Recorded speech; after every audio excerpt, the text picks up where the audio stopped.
আজকে যা বৃষ্টি দেখলাম, বৃষ্টির বহর দেখলাম, বজ্রপাতের ভয়ঙ্কর যে অবস্থা দেখলাম, তাতে ভরসা হচ্ছে না যে ২১ তারিখে যে কি হবে।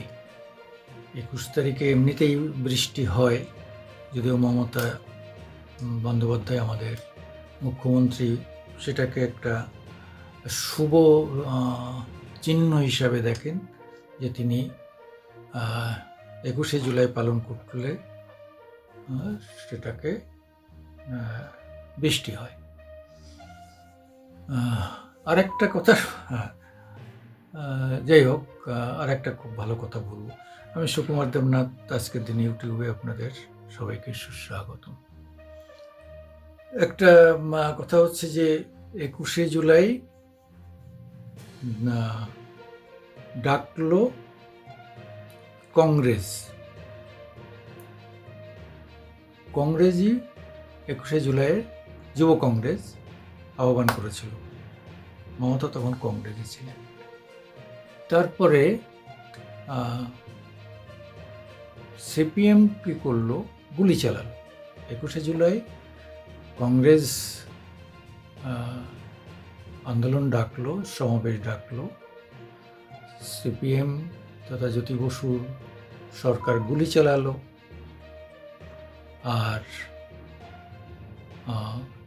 এখন সেই ২১শে জুলাইয়ের সভা থেকে মমতা গালাগাল দেন বিজেপিকে। এরকম একটা ভালো কথা সোশ্যাল মিডিয়াতে দেখছিলাম যে সমাবেশ ডাকলো কংগ্রেস, গুলি করলো সিপিএম, ২১শে জুলাই করে তৃণমূল কংগ্রেস, আর গালি খায় বিজেপি। কথাটা শুনতে বেশ মজাদার। যাই হোক, আসল কথাতে আসে যে ২১শে জুলাই এবার, অর্থাৎ শেষ ২১শে জুলাই কথাটা শুনতে খারাপ লাগলেও আসলে তৃতীয়বারের যে ক্ষমতায় আসা মমতার, তার সম্পূর্ণ হবে আগামী মার্চের মধ্যে। মার্চ পর্যন্ত আর কি এই সরকার আছে। তাহলে জুলাই আর পাবে না। মার্চ এপ্রিলে নির্বাচন হবে। সেই নির্বাচনে জিতে আসলে তবে ২১শে জুলাই হবে, আর না জিতে আসতে পারলে ২১শে জুলাই হবে না। ফলে সেই অর্থে এটাই হচ্ছে মমতার তৃতীয় দফার শেষ ২১শে জুলাই। আমি যদি সরাসরি শেষ ২১শে জুলাই বলে দিই, তাহলে আবার লোক একদম গালাগাল দিতে শুরু করবে, তেড়ে আসবে, খেপে মরবে। সেই অর্থে এটা শেষ ২১শে জুলাই। সেই ২১শে জুলাইটা বেশ প্রচুর লোক হবে। যেভাবে আমরা খবর করছি এবং দেখছি যে একদম গ্রাম পঞ্চায়েত, বুথ লেভেল, তার উপরে গ্রাম পঞ্চায়েত, তার উপরে পঞ্চায়েত সমিতি, তারপরে জেলা পরিষদ, সব লেভেলে প্রচার চলছে। এটা হচ্ছে পঞ্চায়েত লেভেলে প্রচার। আবার পার্টি লেভেলেরও, পার্টির জেলা, ব্লক এবং লোকাল কমিটি লেভেল পর্যন্ত এই প্রচার চলছে যে ২১শে জুলাই আমাদের কলকাতা চলো, ২১শে জুলাই কলকাতা চলো। যেমন নেতাজি দিল্লি চলোর ডাক দিয়েছিলেন, তেমনি মমতা ব্যানার্জি কলকাতা চলোর ডাক দেন এই ২১শে জুলাই। এবং ২১শে জুলাই প্রচুর লোক হয়। বৃষ্টিতেও দেখা গেছে মানুষ ভিজে ভিজে এই ২১শে জুলাই উপভোগ করেন। যদিও যারা নর্থ বেঙ্গলে, তারা আজকের থেকেই আসতে শুরু করবেন। আজকে হয়তো উপান্নে, তারপরে বিভিন্ন যে জায়গা আছে, এরকম বিভিন্ন জায়গায় প্রচুর বাড়ি করে রেখেছেন মমতা এদের থাকার জন্য। সেখানে খাওয়ার ব্যবস্থা থাকবে, ডিম ভাত তো থাকবেই। এছাড়া যদি কেউ নিজের উদ্যোগে মাংস টাংস ইত্যাদি করেন, সেগুলো থাকবে। আর পরে থাকবে, কালকে সব মিটিংয়ে যাবেন, কি নিয়ে হাতে, ২১শে, কাল বাদে পরশু দিন ২১শে সবাই বিরিয়ানির প্যাকেট নিয়ে বসে যাবেন সব মিটিং শুনতে। এবার মিটিং নিয়ে কলকাতা হাইকোর্ট আবার হঠাৎ করে একটা নতুন দিয়েছেন যে 9টা থেকে 11টা পর্যন্ত মিছিল করা যাবে না, তারপরে যে মিছিল করতে হবে অথবা আগে। এই সময়ে লোকজন আসেন আদালতে, অফিসে, বিভিন্ন জায়গায়। সেই লিটিগেন্ট যারা আদালতে আসেন বা বিভিন্ন জায়গায় যে সমস্ত সরকারি অফিসার, কর্মী ইত্যাদি যারা আসেন, অনেকেই আসবেন না কেন, তারা সবাই 21শে জুলাইতে আসবেন যেহেতু এই রাজ্য সরকার।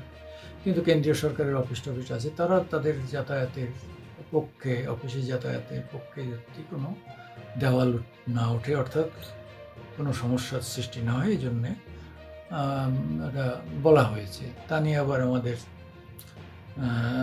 স্পিকার বিমান ব্যানার্জি মন্তব্য করেছেন যে আদালতের সব কথা শুনতে হবে এমন কোনো বাধা নেই। ঠিকই, বাম আমলে তো দেখতাম যে হাইকোর্টের অর্ডারও তারা মানত না, হাইকোর্ট অর্ডার দিলেও তারা সেটাকে ক্যারি আউট করতো না, এরকম বহু ক্ষেত্রে দেখা গেছে।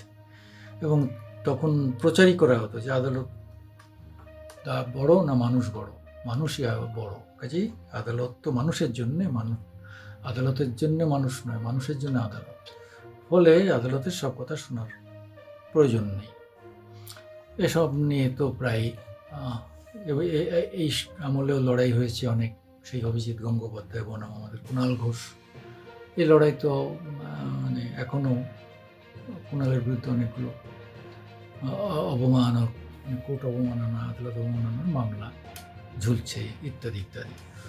যাই হোক, 21শে জুলাই যদি আজকের মতো এরকম বৃষ্টি হয় তাহলে খুব দুর্ভোগ হবে, এবং তার সঙ্গে যদি এরকম বজ্রপাত হয়। তবে ইদানিং একটা জিনিস দেখা যাচ্ছে যে প্রচুর বৃষ্টি হলেও জল জমছে না, জল তাড়াতাড়ি বেরিয়ে যাচ্ছে। কিন্তু অঝোরধারে বৃষ্টি ঝরলে খুব মুশকিল হবে। ইতিমধ্যে আমরা কালকেই যাওয়ার সময় দেখছিলাম যে ভিক্টোরিয়ার সামনে, কেসিদাস এবং ভিক্টোরিয়ার এই যে অ্যাঙ্গুলার জায়গাটাতে এবার অনেক বড় করে করা হচ্ছে, মঞ্চ তৈরি হচ্ছে অনেক বড় করে এবং শক্ত করে। যাও দেখলাম স্ট্রাকচার, অনেক শক্ত স্ট্রাকচারে এবার করা হচ্ছে। মানে মনে হচ্ছে যে এবার বেশি লোক স্টেজে আসতে পারবেন, বেশি লোক আসবেন সেই অর্থে।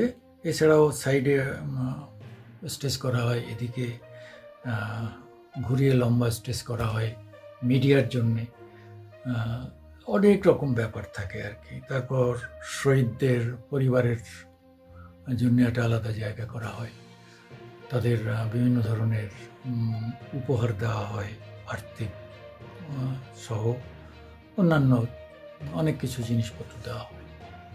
এসব মিলিয়ে দোলা সেন দায়িত্বে থাকেন, এসব মিলিয়ে মানে 21শে জুলাই হিসাব করলে একটা সাংঘাতিক মানে বহুমুখী একটা পরিকল্পনা, প্রোগ্রাম, কর্মসূচি।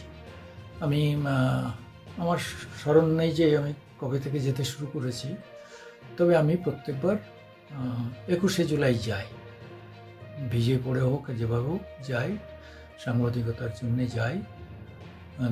দাঁড়িয়ে থাকতে হয় কয়েক ঘন্টা, মানে পুরো দিন দাঁড়িয়ে থাকতে, বসার কোনো জায়গা পাওয়া যায় না, কারণ যা চেয়ার দেয় তা অনেক আগের থেকেই দখল হয়ে যায়। কারণ অনেকে আছে খুব ভোরে এসেই, অনেক সোশ্যাল মিডিয়া বা অনেক বড় মিডিয়া, তাদের দায়িত্ব বেশি মনে করে তারা এসে জায়গাটাকে নেয়। ফলে আমাদের খুব কঠিন, মানে 21শে জুলাই খুব কঠিন। এখানে যেতে হবে, অনেকটা হেঁটে হেঁটে যেতে হবে, তারপরে ওখান থেকে সমস্ত দিন, অর্থাৎ মানে বেলা 4টে পর্যন্ত ধরে রাখুন দাঁড়িয়ে থাকতে হবে। মানে সব মেলালে প্রায় 8-10 ঘন্টা দাঁড়িয়ে থাকতে হবে। তাও পিছপাও খাবো না, 70 বছর বয়সও আমাদের কাছে 21শে জুলাইটা খুবই একটা বড় ব্যাপার। আমি শুধু 21শে জুলাই নয়, ধরুন ব্রিগেডে, ব্রিগেড ময়দানে নির্বাচন আসলেই বড় বড় সব, এবার দেখবেন বড় বড় মিটিং হবে। তো আমি সব মিটিংয়েই দেখি, বাম ডান কংগ্রেস বিজেপি সবার মিটিংয়ে যাই। আর সাংবাদিকতা করতে গেলে এইসব জায়গায় গেলে মানুষের পালসটা বোঝা যায়, তারপরে তাদের সঙ্গে কথা বলা যায়, অনেক রকম সুবিধা হয়। যাই হোক, আমরা আশা করব যে আকাশ যেন একটু ধরে থাকে, 21শে জুলাই যেন আজকের মতো এরকম বর্ষণ এবং বজ্রপাত না হয়। আমি সুকুমার দেবনাথ আপনাদের সবাইকে সুস্বাগতম জানাচ্ছি আমাদের আজকের দিন ইউটিউবে। আপনারাও কামনা করুন যাতে 21শে জুলাই যেন সেইভাবে বৃষ্টিপাত না হয়, অল্প হোক, লক্ষ্মী বৃষ্টি হোক, কিন্তু মৃদু বৃষ্টি হোক, কিন্তু এই ধরনের বজ্র বিদ্যুৎ যাতে না হয়।